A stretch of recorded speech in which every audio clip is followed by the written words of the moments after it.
Sino nga ba ang hindi magugulantang kung ganito ang balitang bubungad sa mga boxing fans? Murodjon Akhmadalib, nawala na ng pag-asang makaharap ang monster ng Japan na si Naoya Inoue. Binisto pa sa Inoue na sangkatutak di umano ang mga dahilan para lang hindi siya makakasagupa. Inoue, mas lalong pinapahiya. John Riel Casimero, nabigay na ng minsay na magsisilbing babala sa kanyang paparating na makakalaban. Ito po galing mga kwento ang balitang ibabahagi ko sa inyo. Kaya tara, kwentuhan na.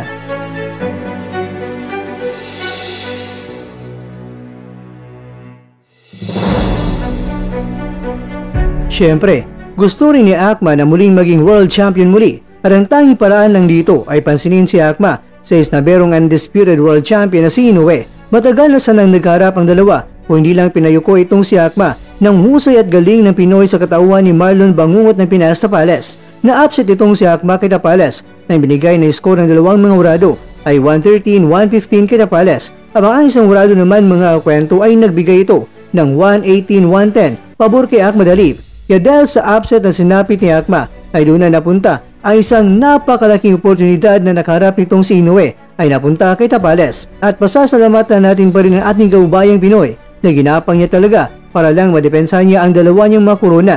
Pero sa huli ay napasa kamay pa rin ito ni Naoya. Ibinunyag din ni Eddie Hearn, ang promoter ni Akhmadalib, na inasahan ang World Boxing Association ay gagawa na ng hakbang para baklasan itong si Inoue ng kanyang WBA World Title Belt. Kaya goodbye undisputed world champion na itong si Inoue kung matuloy ang hakbang ng WBA.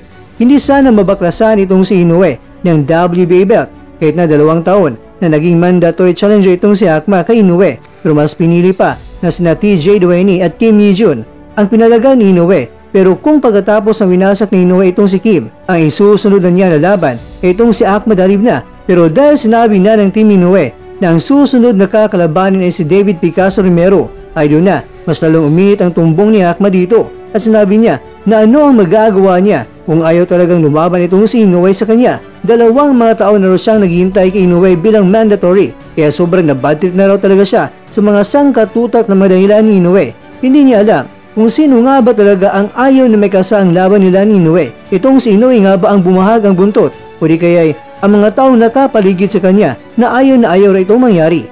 Noon pa man ayon kay Akma ay gusto niya na talaga na makalaban niya ay kung sino ang pinakalabes. At dahil itong si Inoue ang pinakalabes para sa kanya, gusto niyang palagan ito. Pero itong si Inoue raw talaga ay ayaw siyang makaharap. Mas pipiliin pa ni Inoue na mabaklasan ang kanyang titulo kaysa makaharap di umano itong si Akma. Pero alam naman natin mga kwento na may reaksyon itong si Inoue kay Akma at sinabi niya na bakit siya matatakot sa isang boksingerong naghamon sa kanya na tinalo na itong si Akma ni Tapales na ginawang gapanggoy lang ni Inoue si Tapales. Pero ganun pa man, hindi natin pwedeng pagbabatayin lang mga kwento ang laban ni Tapales at Inoue dahil maaring ang estilo ni Tapales ay shoot sa banga sa diskarte ng pagkipaglaban ni Inoue, habang itong si Akma naman mga kwento ay baka hindi aakma sa diskarte na gusto ni Inoue. Pero ayun na nga mga kwento, nawala na talaga ng gana at kasabay na nito ang pagiging bad trip ni Akma sa pagiging boy iwas ni Inoue.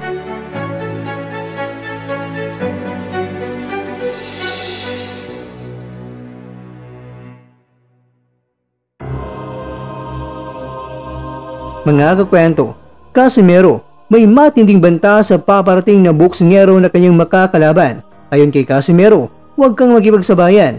Kung ayaw mong gumulong ang ulo mo, may na lang ako sa tingin mo. Huwag mo akong sabayan. Pag sinabayan mo ko, doon mo makikita na mali pala ang hinala mo.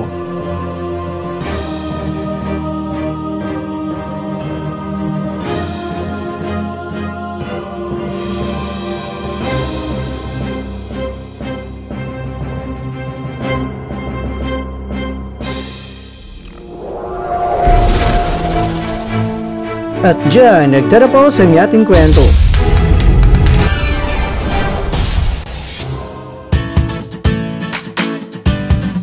Maraming salamat mga kakwento sa inyong panonood. Pero baka naman mga kakwento ay nagustuhan niyo po ang kwento natin ngayon, baka pwede niyo po akong mabigyan dyan ng like at pa-click na rin sa bell button.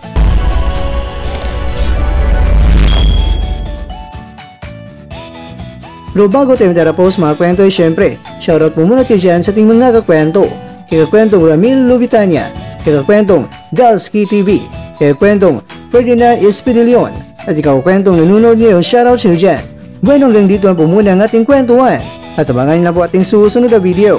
At dito lang po yan sa isang channel na kung saan maaring ito'y mga kwentong di pa na kwento sa inyo.